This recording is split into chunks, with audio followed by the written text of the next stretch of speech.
What does Invincible look and feel like when a 13-year-old decides to play it? Hello ladies and gentlemen, welcome to, I want to say like a podcast, and in today's episode we're going to be talking about a recent game called Invincible Versus, which is of course based off the comic and Amazon series Invincible. So yeah, let's get straight into it. So to start off with, I think the game definitely makes you feel like you're playing an Invincible game. It makes you definitely motivated, and I love each of the character styles and how they really brought it to a game life thanks to Unreal Engine. Quite interesting. The game itself, it has different game modes. It has of course one-on-one versus online and local. It also has a story and of course something called an arcade, which is a little bit like the towers in Mortal Kombat, or little character stories in Tekken. So it's quite interesting how you also have different types of levels to them. So you have like an easy level, normal level, and each one gets harder until you can even get to an endless. So it's definitely a fun game. It definitely has a lot of variety. It is still kind of new. I do really like, again, the character animations and looks. Not bad for art. If you look at art concept, it looks really great. And I also really like the type of the backgrounds they use and stuff. It really brings the whole experience together. Also another interesting thing is the combat mechanics. So of course each versus fighting game, in a way, like Street Fighter, Tekken and Mortal Kombat, have its own version or system of combat mechanics, like also like Injustice. Most fighting games will have a sort of super move that will, destroy your enemies and take a lot of damage, and most fighting games will also have different combos, which I also like to see in this game. Combos are pretty basic, but at the same time you can mix them up so that the way they're very powerful.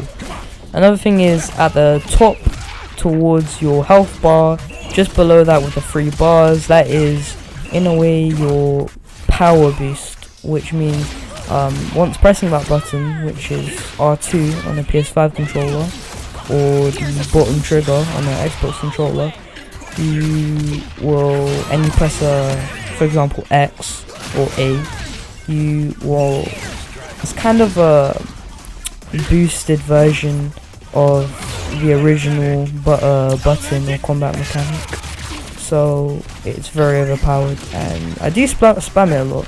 It's definitely really cool to see different versions of characters in this game as well, because of course this character brings kind of the multiverse into this as well. And also the story. Now the story I haven't really gotten into that much, but it is definitely enjoyable from where I began. It looks very interesting, so it's definitely worth it.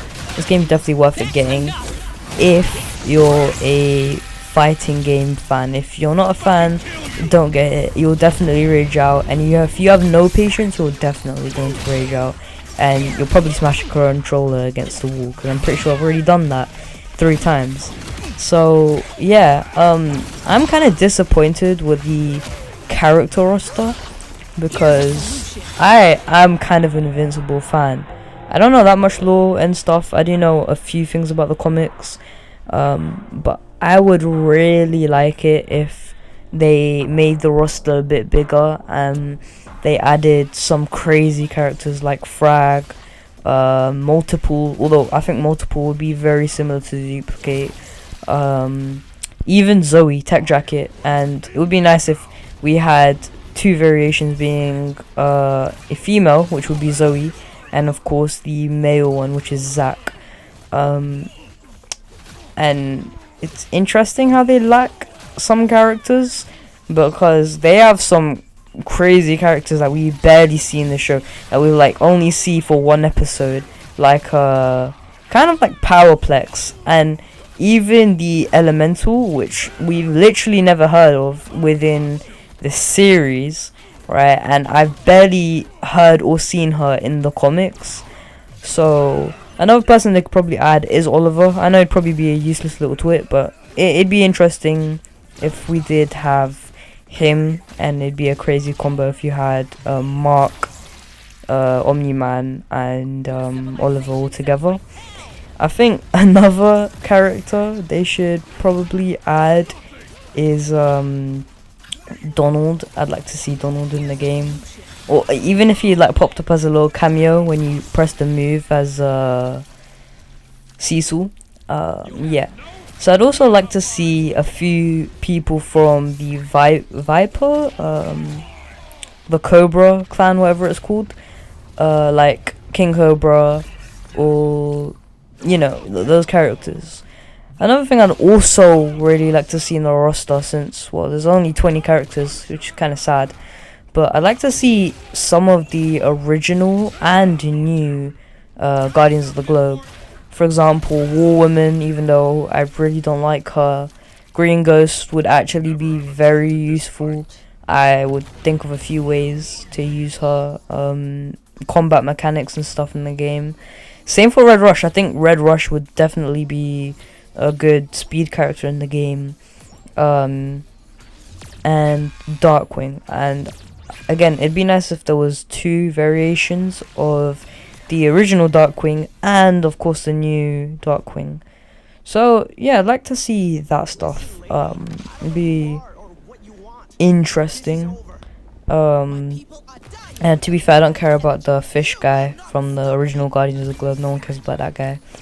But yeah, I think if we upgraded the roster just a little bit, and even if we like added what was that one teleporting guy that would help Machine Head and Titan, that guy anyway, and even the Dragon Chinese guy, I think that'd be pretty good. And maybe even Debbie and Paul could probably get into like a little cameo or something in the game. But yeah, I don't mind the roster at the moment. I'm still a bit disappointed, but yeah, it's not so bad. Now, as for the voice actors, I'm happy they kept J.K. Simmons as Omni-Man. I don't think they would have changed that. If they changed that, I would have been really mad. And it wouldn't make sense, because when you listen to Omni-Man, I don't think anyone else could play the same voice as J.K. Simmons. I am disappointed with Mark. Like, most of the time you'll think he actually sounds like the original voice actor, but when you really listen to some lines, it does not sound like the original voice actor. Another thing I would like to see is costumes from the comics instead of just from the movies. For example, something a bit like Bulletproof in the Invincible suit when he takes on that role. I'd also like to see things like Emperor Mark in it. Of course, I haven't progressed, so I don't know how many costumes there are. But yeah, that's what I think they should definitely add. I also really want to see Tech Jacket in the game. I definitely think she or he, however they decide to go about it, deserves to be in the game. I'd also like to see, I know this will be a hot take, but if they had Emperor Argyle in it, because I don't know, it'd be interesting to see if he'd be a really overpowered character. Of course, Frag, if they do add Frag, I hope they do add Frag, will be a very OP character. But yeah, I can't think of any. Oh yes, I can think of someone else. I would probably say, what's his name from the stretchy guy. I forgot his name. How did I forget his name? Stretch. Anyway, the guy who plays the voice of Sonic, I would really like to see him in the game, and again have a variant of the Martian, because of course him and the Martian are they're both Martians, so they technically have the same powers and stuff. But yeah, that's everything I think of Invincible Versus. I can't think of anything else. I do like the leveling system. The top level is about level 50. The game is unique with the character plates. I really like the custom panels and stuff you can get, and colorways. But yeah, I think that's everything I have from Invincible Versus. Anyway, ladies and gentlemen, I hope you subscribe, like, all that good stuff, and yeah, this is my new podcast episode. Goodbye.